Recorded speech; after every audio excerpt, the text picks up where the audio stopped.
ఓం నమో భగవతే రుద్రాయ. పితృదోషం అంటే ఏమిటి? జన్మ జాతకంలో పితృదోషాలు ఉన్నాయి అని మనం ఎలా గుర్తించగలుగుతాం? ఒకవేళ మనకి పితృదోషాలు ఉన్నట్లయితే మనం ఎటువంటి పరిహారాలు ఆచరించడం ద్వారా మనకు ఉన్నటువంటి పితృదోషాలు కానీ పితృశాపాలు కానీ మనం తొలగించుకోగలుగుతాం? అలాగే మనం నివసిస్తున్నటువంటి గృహంలో మనకి పితృశాపాలు పితృదోషాలు ఉంటే ఎటువంటి పరిణామాలు జరుగుతాయి, అంటే ఆ గృహంలో ఎటువంటి మార్పులు ఉంటాయి అనేటటువంటి విషయాలన్నీ కూడా మీకు ఈ వీడియో ద్వారా తెలియజేస్తున్నాను. ప్రధానంగా మనం దేవతలని ఆరాధించకపోయినా పితృదేవతలను ఖచ్చితంగా ఆరాధించాలి.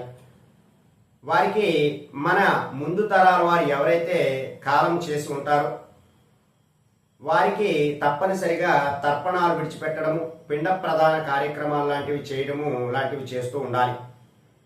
అలాగే మనకి ప్రధానముగా జాతకంలో జన్మ జాతకంలో రవిగ్రహం అనేటటువంటి గ్రహం మనకి పితృదేవతలను ఎక్కువగా సూచిస్తూ ఉంటుంది.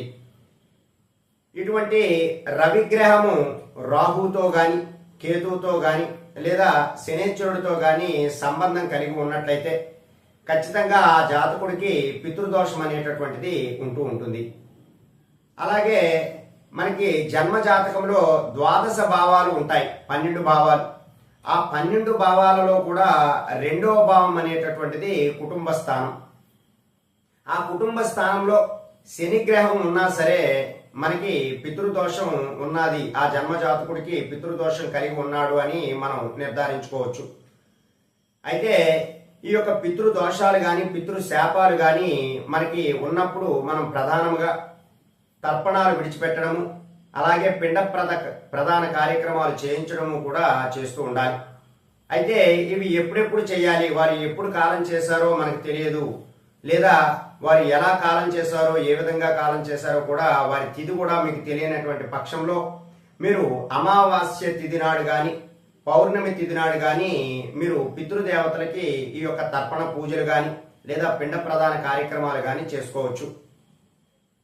ప్రధానంగా మనకి ఇంట్లో మనం నూతనంగా గృహం నిర్మించుకున్నప్పుడు ఈ యొక్క గోడలన్నిటికీ కూడా బ్రేకింగ్ అవ్వడము, చిన్న చిన్న బీటలుగా వారడము జరుగుతూ ఉంటుంది. అటువంటి వాస్తు కలిగినటువంటి ఇల్లులు ఏవైతే అలా బీటలు వారుతాయో వారికి పితృదోషాలు ఉన్నట్లు మనం నిర్ధారించుకోవచ్చు.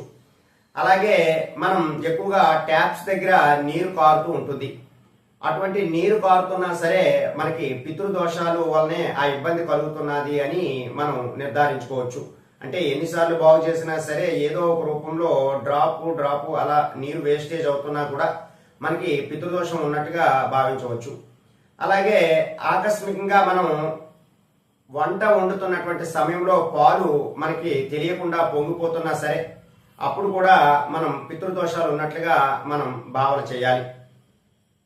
అలాగే ఈ యొక్క పితృదోషాలు ఎక్కువగా ఉన్నాయి, పితృశాపాలు ఎక్కువగా ఉన్నాయి అనేటటువంటి వారు ఎవరైతే ఉంటారో, ఇప్పుడు నేను చెప్పినటువంటి ఈ పరిణామాలు ఎవరెవరికైతే ఎక్కువగా జరుగుతుంటాయో వారు ప్రతి అమావాస్యకి కూడా ఖచ్చితంగా మీరు దగ్గరలో ఉన్నటువంటి బ్రాహ్మణులకు స్వయం పాక దానాలు ఇవ్వాలి. వీలైతే ఆ అమావాస్య రోజు ఉపవాసం ఉండటానికి ప్రయత్నం చేయాలి. ఇంకా మీకు దగ్గరలో బ్రాహ్మణులు లేరు, వారికి స్వయం పాకం ఇవ్వడానికి మీకు అవకాశం లేకపోతే మీరు దగ్గరలో ఉన్నటువంటి పేదవారు ఎవరికైనా సరే ఒక పూట భోజనం వారికి పెట్టేటట్టుగా పెట్టినట్లయినా మీకున్నటువంటి పితృదోషాలు పితృశాపాలు అనేటటువంటివి ఖచ్చితంగా తొలుగుతాయి. ఈ పితృదోషాలు పితృశాపాలు ఎక్కువగా ఉండటం వలన ప్రధానంగా మనకి వివాహ సమయంలో ఆటంకాలు ఎదురవడము, వివాహం ఆలస్యం జరగడము, అలాగే సంతానంలో ఆటంకాలు కలగడము, లేదా సంతానం కలిగినా సరే ఆ సంతానం అనేటటువంటిది నిలబడకుండా ఇబ్బంది కలగడము లాంటివి జరుగుతూ ఉంటాయి. కాబట్టి ఎవరైతే పితృదోషాలతో పితృశాపాలతో ఎక్కువగా ప్రధానంగా బాధపడేవారు ఎవరైతే ఉన్నారో వారు ఈ పరిహారాలు ఆచరించి స్వయంపాక దానాలు ఇవ్వడం ద్వారా వారికి కొంతమేర నివృత్తి జరిగేటటువంటి అవకాశాలు ఎక్కువగా ఉంటాయి. కాబట్టి ఎవరికైతే వారి జన్మ జాతకంలో ఇప్పుడు నేను చెప్పినటువంటి ఆ స్థానాలలో ఇబ్బందులు ఎవరికైతే ఉన్నాయో వారు ఈ పరిహారాలు ఆచరించడానికి ప్రయత్నం చేయండి.